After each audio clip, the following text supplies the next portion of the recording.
Perkenalkan, nama saya Febriana Dwi Kurnia, NPM 18144600057.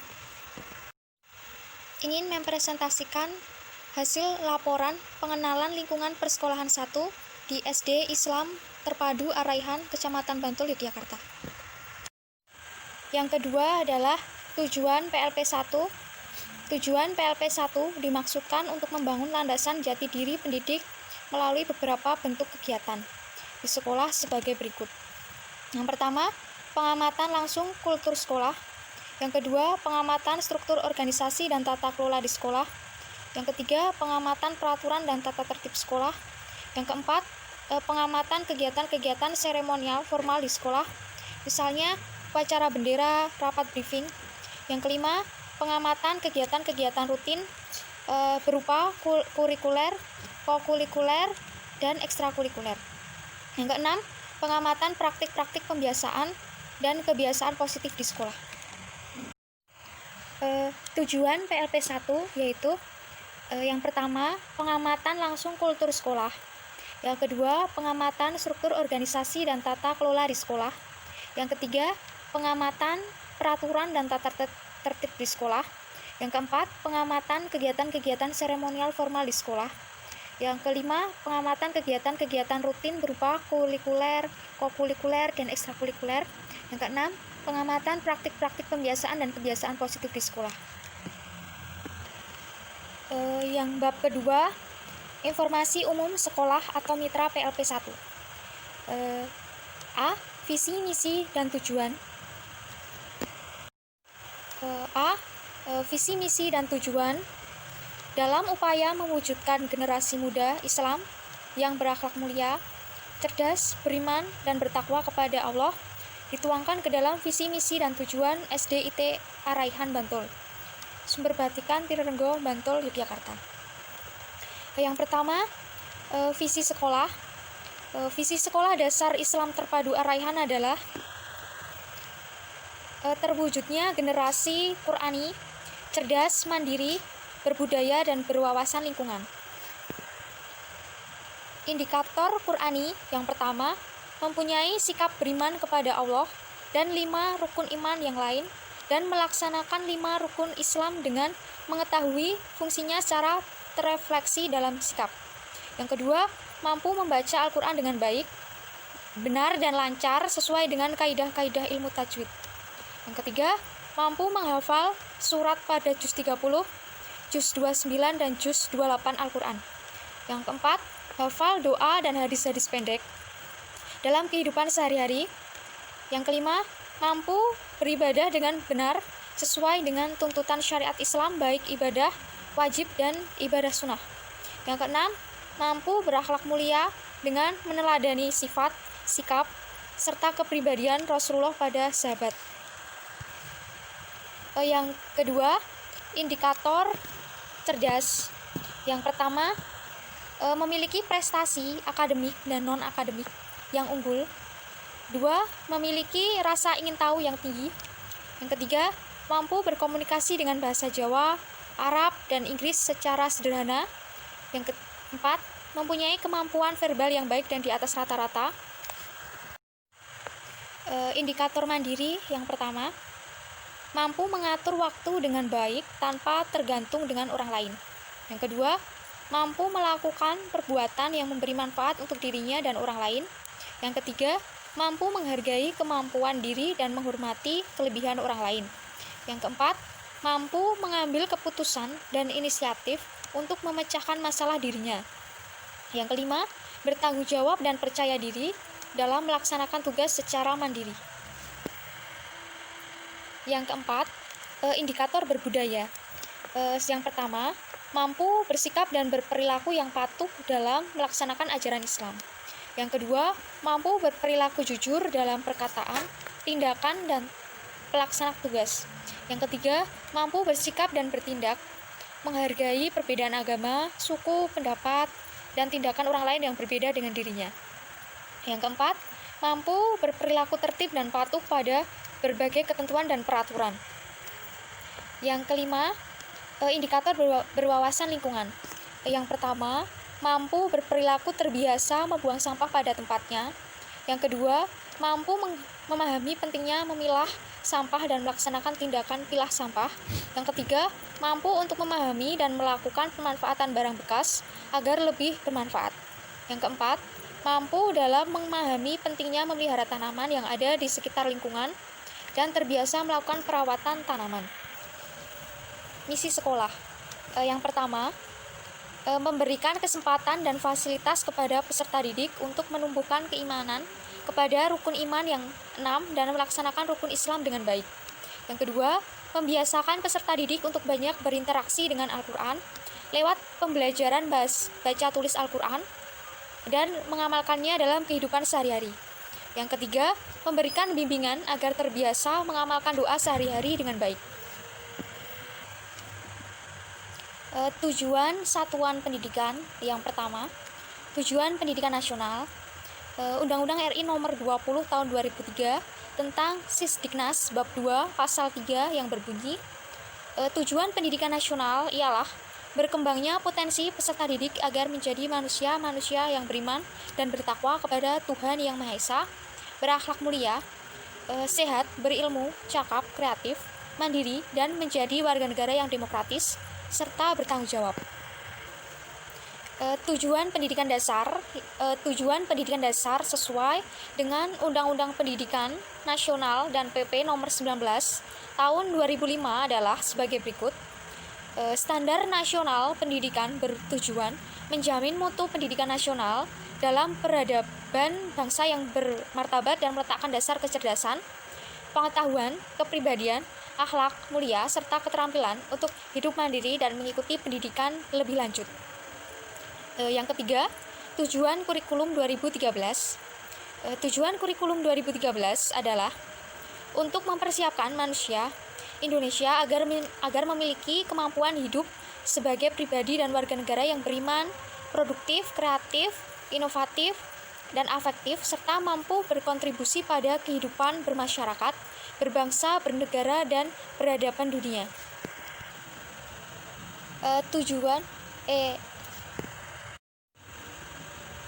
Struktur organisasi sekolah mitra. Bagan struktur di SDIT Ar-Raihan sebagai berikut. Yang pertama adalah kepala sekolah. Yang kedua KTU. Yang ketiga maksudnya di bawahnya itu adalah Waka Kurikulum, Waka Kesiswaan, dan Waka Sarpras. Di bawahnya Waka Kurikulum itu ada Kor Kurikulum kelas 4 sampai 6 dan media. Kor Kurikulum kelas 1 sampai 3 dan media. Kor Keislaman dan Kor Lab Komputer. Di bawahnya Waka Kesiswaan dan SDM, bimbingan konseling, ekstrakurikuler, pramuka, pembinaan prestasi, bina pribadi Islam, kedisiplinan, dan UKS. Di bawahnya Waka Sarpras, Humas dan Perkap, perpustakaan, dan keamanan. Di bawahnya Kor Keislaman itu adalah Al-Quran dan PAI. Di bawahnya PAI itu adalah Kor Paralel. Di sampingnya Kor Paralel kelas 2, Kor Paralel kelas 3, Kor Paralel kelas 4, dan Kor Paralel kelas 5, dan Kor Paralel kelas 6. Sumber daya manusia, tenaga pendidik, tenaga kependidikan, dan peserta didik. Tahun 2017 atau 2018 yang pertama, maksudnya kelas 1 itu adalah 112, kelas 2 110, kelas 3 sumber daya manusia, tenaga pendidik, tenaga kependidikan, dan peserta didik. Adapun sarana dan prasarana, yang pertama itu tanah. Contohnya adalah tanah yang ditempati, tanah tidak ditempati, tanah untuk kegiatan praktis, dan tanah untuk pengembangan. Yang kedua adalah ruangan. Yang pertama adalah ruang akademik, yang terdiri dari ruang kelas, laboratorium sains, laboratorium komputer, laboratorium bahasa, laboratorium, ruang olahraga, perpustakaan, ruang seni, ruang keterampilan. Sarana dan prasarana yang terdiri atas tanah, ruangan, furniture, for education, buku-buku, daya listrik terpasang, dan pemilik komputer. Yang prestasi dan kegiatan pendukung itu meliputi kejuaraan dan jenis kejuaraan, misalnya juara kedua pemilih Handai Cilik tingkat DIY tahun 2008, dan dapat juara pertama nilai UAS BN Kabupaten 2009. Mendeskripsikan aspek pembelajaran dan pengelolaan pendidikan. Yang pertama, deskripsi kultur sekolah yang terdiri atas pembiasaan 3S, senyum, sapa, salam. Budaya untuk menerapkan 3S sangatlah penting untuk diterapkan di setiap sekolah.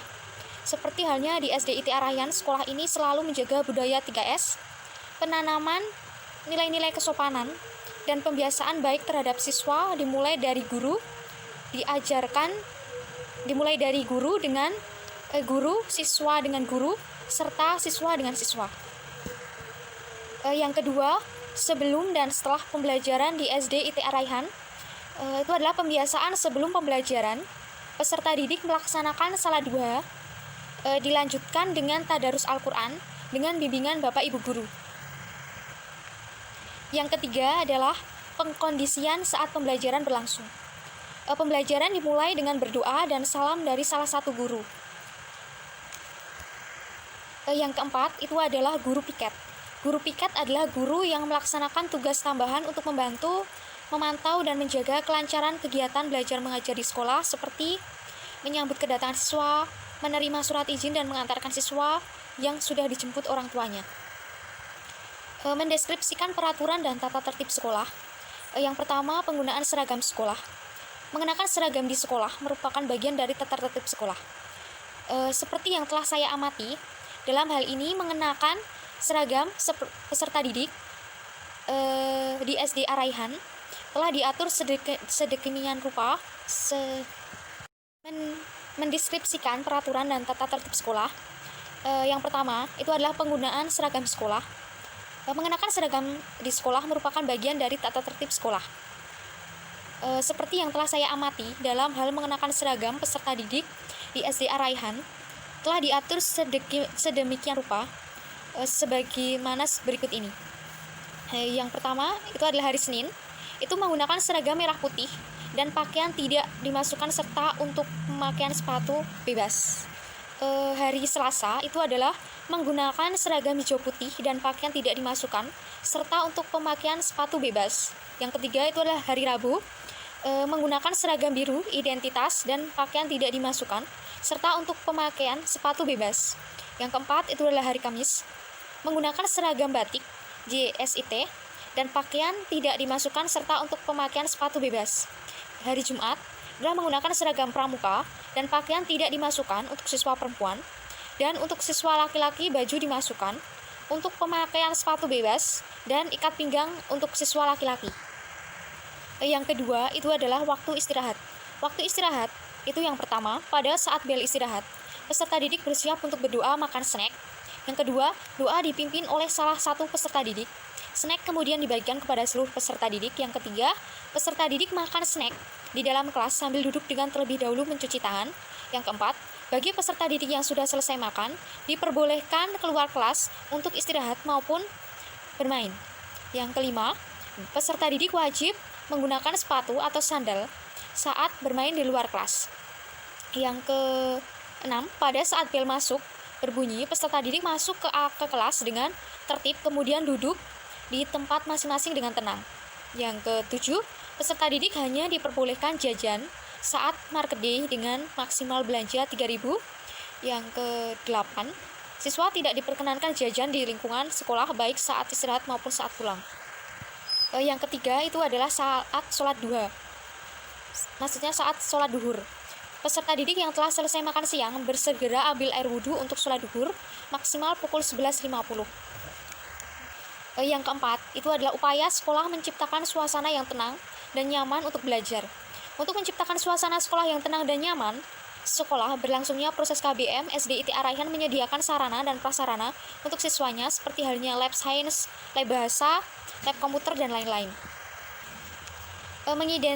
Mendeskripsikan kegiatan-kegiatan seremonial formal di sekolah, terdapat beberapa kegiatan seremonial yang diadakan.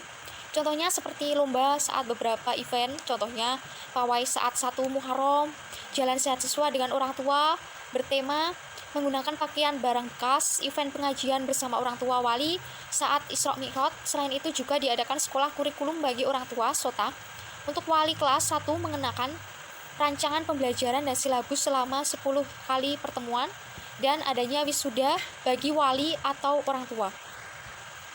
Yang kelima itu adalah mengidentifikasikan kegiatan-kegiatan rutin berupa kurikuler, kokulikuler. Kurikuler adalah alat bantu penunjang guna berhasilnya rencana atau sebuah acuan yang mendasar dalam proses pembelajaran yang sangat berguna bagi guru dan peserta didik sehingga dapat mencapai tujuan pembelajaran yang diharapkan. Kegiatan ekstrakurikuler, kegiatan intrakurikuler adalah kegiatan yang dilakukan oleh sekolah yang sudah jelas, teratur, dan terjadwal dengan sistematika yang merupakan program utama dalam proses belajar mengajar. Kegiatan kokikuler adalah kegiatan yang sangat erat dan menunjang serta membantu kegiatan intrakurikuler, biasanya di luar jadwal intrakurikuler. Yang ketiga, kegiatan ekstrakurikuler.